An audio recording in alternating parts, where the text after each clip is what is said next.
All right, so you're interested in pantsing a novel, Yeah. particularly in the fantasy genre. Yeah. Well, for this deep dive, we've got a great resource, Okay. a video from author Julian Greystoke. All right. Now, Julian is a big advocate for pantsing, especially when it comes to fantasy, and today we're going to unpack her insights Sounds good. and see what they could mean for you as a writer. Yeah. I think what's so fascinating about pantsing, or as Julian sometimes calls it, discovery writing, is that it really kind of flips the script on how we traditionally think about writing a novel. You know, instead of meticulous outlines and all that, it's all about embracing the unknown and letting that story unfold organically as you write. It's funny, Julian actually prefers the term discovery writer, but she's definitely got a sense of humor with the whole pantsing thing. Yeah. But it does, I mean, it does really capture the essence of this approach, doesn't it? Absolutely. It's like setting off on a journey without a map. Right. You're trusting your instincts to guide you. Exactly. And this approach can be particularly intriguing, I think, when you apply it to the fantasy genre. Yeah. Which, as we know, is often associated with like really intricate world building and these complex magic systems. Right. You might think that you would need like super detailed blueprints You think so, yeah. for that kind of world. Yeah. But Julian actually argues that the opposite is true. Yeah, that's so interesting. She believes that fantasy actually offers the perfect playground for pantsing because it allows for even greater flexibility and creativity. Yeah. After all, you're not constrained by, you know, the limitations of the real world, right? Exactly. So much. And a key part of Julian's philosophy here is this idea that like the characters are truly the driving force of the story. So when you're pantsing, you essentially become a scribe for your characters. Yeah. You're just recording their actions. And reactions as they navigate this world that you've created. I love that, like a scribe. And sometimes they even surprise you. Yeah. Which can lead to, like, some really fascinating plot twists. For sure. It's really cool. It's like you're giving your characters the reins, right? And just letting them lead you on this incredible journey. And, you know, if we think about some of the most beloved fantasy novels, like let's just say The Lord of the Rings. Oh, classics. The characters' choices and actions. Absolutely. They really shape the course of the story. Oh, yeah, for sure. Would you agree with that? Absolutely. Think about Frodo. Yeah. His decision to carry the ring to Mordor. Right. That wasn't part of some grand plan or anything. It was just a choice made in the moment, driven by his character. Yeah. And that one choice Right. set that entire epic adventure in motion. Totally. That's the power of just letting the characters lead the way. That's awesome. Yeah. So I think for those listeners who are really intrigued by this whole pantsing idea, Julian offers some really practical tips to get you started. Cool. And one that really resonated with me is this idea of knowing yourself as a writer. Yeah. That self-awareness is so crucial. Before you even, like, think about writing a word, Julian encourages you to, like, ask yourself, what do I absolutely need to know in advance to feel comfortable pantsing this story? I like that. You know, it might be the ending, it might be like a couple of key scenes, or maybe even just the general arc of your main character's journey. You know, it's different for everybody. Yeah, so it's like having a few anchor points, right? Exactly. In this vast ocean of possibility. Exactly. You're not setting sail completely blind. Right. But you're also leaving room for, like, discovery and serendipity. Right. Okay. I like that. It's a good balance. So it's not just like complete chaos. Yeah. No, not at all. You have some structure. Some structure, yeah. Definitely. Okay, good. And another tip that Julian emphasizes is the importance of daydreaming. Oh, interesting. Okay. Now, this might sound like counterintuitive. Yeah. But allowing your mind to just wander and explore all these different possibilities can be so fruitful for pantsers. So it's almost like giving your imagination permission to play. Exactly. Right. Yeah, totally. Because you never know, like, what amazing ideas might just emerge from those daydreams. Yeah. I know for myself, sometimes my best plot twists have come from just letting my mind wander. Absolutely. And this is where it gets really interesting. Okay. Julian talks about deliberately creating problems for your characters. Wow, okay. Which might sound a little cruel, but think about it. It's through those struggles and the solutions they devise that the plot truly comes alive. Right, because conflict is the engine of any good story. Exactly. And by throwing obstacles in your characters' paths, you're forcing them to make choices. Exactly, to take action and ultimately to grow. Right, and that's where the magic happens. That's where the magic happens. Speaking of magic, Julian has this really intriguing approach to developing magic systems, which is often considered like a major stumbling block for pantsers. Right. She doesn't believe in creating these super intricate rule books beforehand. Okay. Instead, she lets the magic system emerge organically alongside the story. Oh, wow. Always driven by like the needs and the experiences of her characters. And that makes sense when you think about it. If magic is a part of your world, it should be woven into the very fabric of your characters' lives. Exactly. Right? So, like, how does magic shape their worldview? Exactly. It's not just about spells and incantations. Right. It's about how magic impacts, like, their relationships, their conflicts, their very sense of self. Right, their sense of self. And this character-centric approach to magic allows for a lot of flexibility, too, because as your characters grow and change, so, too, can their understanding and use of magic. That's cool. So it kind of evolves with the characters. Exactly. It evolves with the characters. It's really dynamic. That's awesome. It's a really cool approach. And speaking of flexibility, Julian also applies this really organic approach to world building. Okay. She uses a technique that she calls fog of war world building. Okay. Where the world kind of unfolds gradually as the characters explore it. I love that idea. Yeah. It's like those old RPG video games where the map is shrouded in darkness. Yes, exactly. Before you actually venture into those areas. Yeah. It keeps the sense of mystery alive. It does. For both the writer and the reader. Absolutely. And it also avoids like overwhelming the reader with too much information up front. Right. And it also prevents the writer from getting like bogged down and creating all these details that might never even be relevant to the story. And it makes a lot of sense if you think about how we experience the world ourselves. Totally. We don't start with a comprehensive understanding of everything. Right. We learn and discover as we go. Exactly. So why shouldn't our characters do the same? Exactly. Now, Julian emphasizes that this fog of war method doesn't mean you completely abandon notes. Good. She's actually a big advocate for note-taking. Yeah. But for her, it happens during the writing process, not before. She actually showed off her notebooks in the video. Oh, cool. And they were fascinating. Yeah. They're filled with sketches, world-building snippets, even creature designs. Wow. All just jotted down as they occurred to her while she was writing. That's awesome. And that actually brings up a really interesting point, I think. Yeah. Both pantsers and plotters, they use similar tools like notebooks, outlines. Right. But they use them in kind of a different order. Okay. So plotters might start with that detailed outline. Right. And then use notes to flesh out those ideas. Okay. Whereas pantsers use notes to capture the ideas that emerge organically as they write. It's all about finding the system that works best for you. Right. Right? Okay. And for pantsers, it seems like those notes become kind of a living document of the creative journey. Absolutely. Yeah. Now let's address the elephant in the room. Okay. A lot of people think that fantasy is just too complex for pantsing. Yeah. They think you absolutely need a detailed outline to keep track of all the world-building elements, the magic systems, the intricate plot lines. Sure.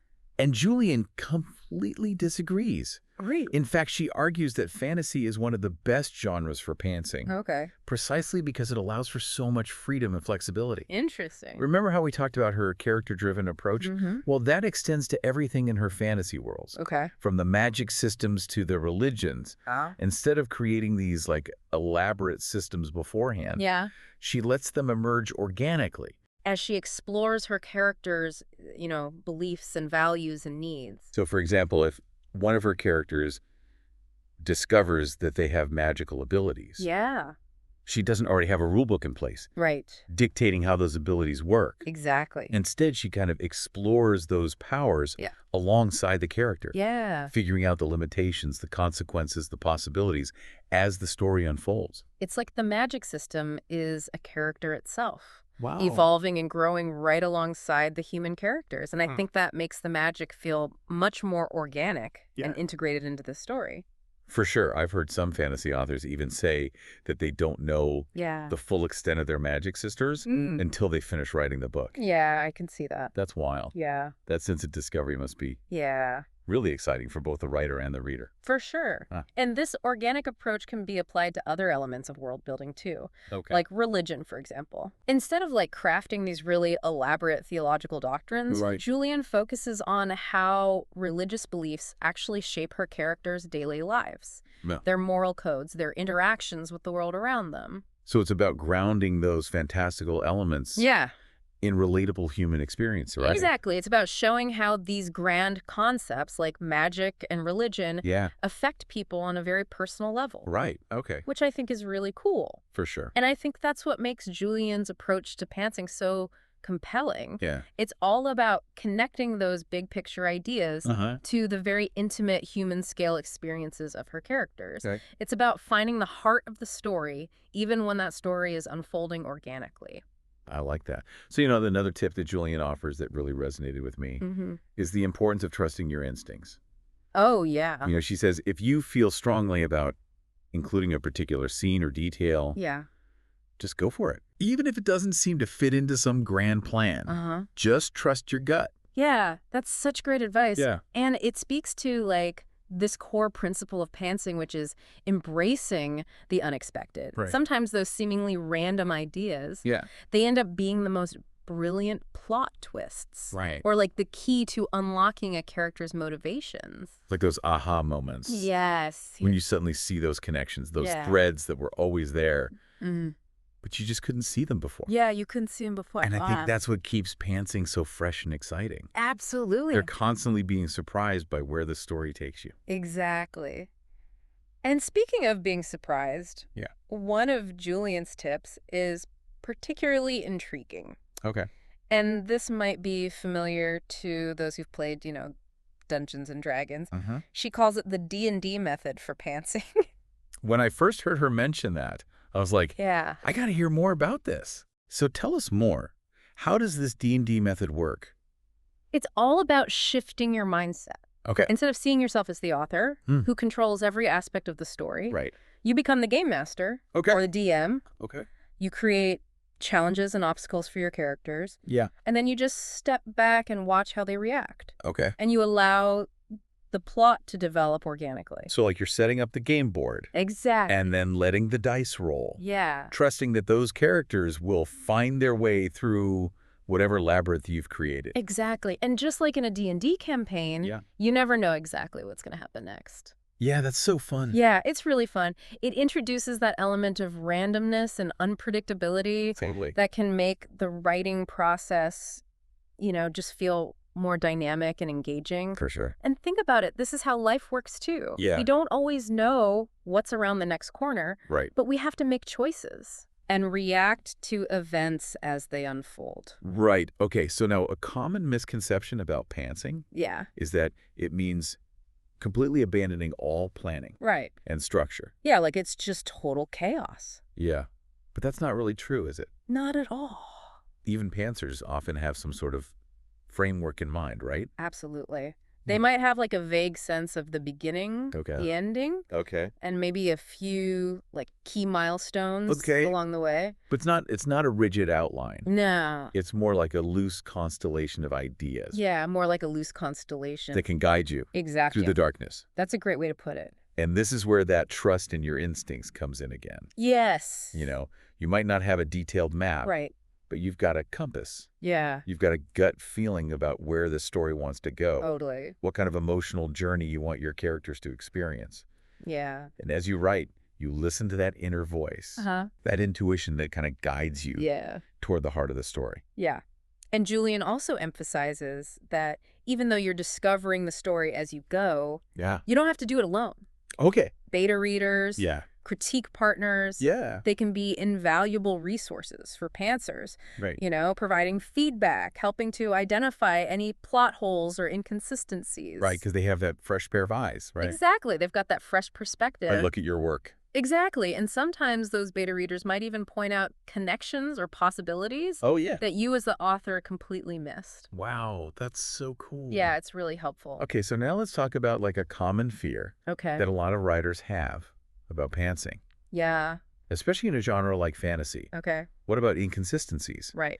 If you're not planning everything in advance, how do you make sure that like the magic system works, Yeah. the world building holds up, and that all the plot threads tie together in the end. That's a valid concern. Yeah. And Julian addresses it head on. Okay. She stresses the importance of careful note-taking. Okay. Even if those notes are, messy and scattered at first as you're writing, just jot down those world-building details, the rules of magic, those character quirks. So it's like piecing together a puzzle. Exactly. Without knowing what the final image is going to look like. Yeah, you might have a bunch of seemingly random pieces. Yeah. But as you keep writing, as you gather more information, you can start to see how they all fit together. I see. Yeah. Okay, and Julian also points out that the editing process is crucial for pantsers. Absolutely. That's where you really start to refine the story. Okay. Smooth out any, rough edges, make sure everything flows logically. It's like taking a wild, overgrown garden and turning it into, like, a beautiful, meticulously cultivated landscape. Exactly. Yeah. Might have started with this, like, jumble of plants. Right. But through, careful pruning and shaping, you create something really stunning. Right. And this is where those notes come in handy again. Exactly. Yeah. You can refer back to them. To check for consistency. To make sure your magic system's not contradicting itself. Right. To make sure your characters stay true to their established personalities. Right.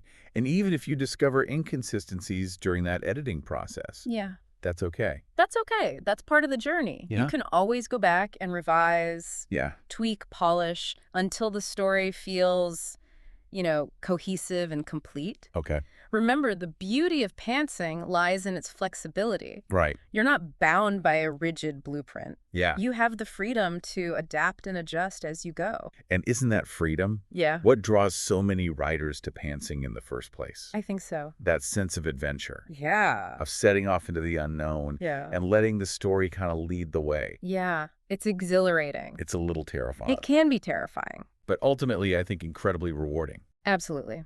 And Julian reminds us that, pantsing isn't for everyone. Right. And there's no, right or wrong way to write a novel. Yeah. The most important thing is to find a process that works for you. Right. That allows your creativity to flow. And that brings you joy.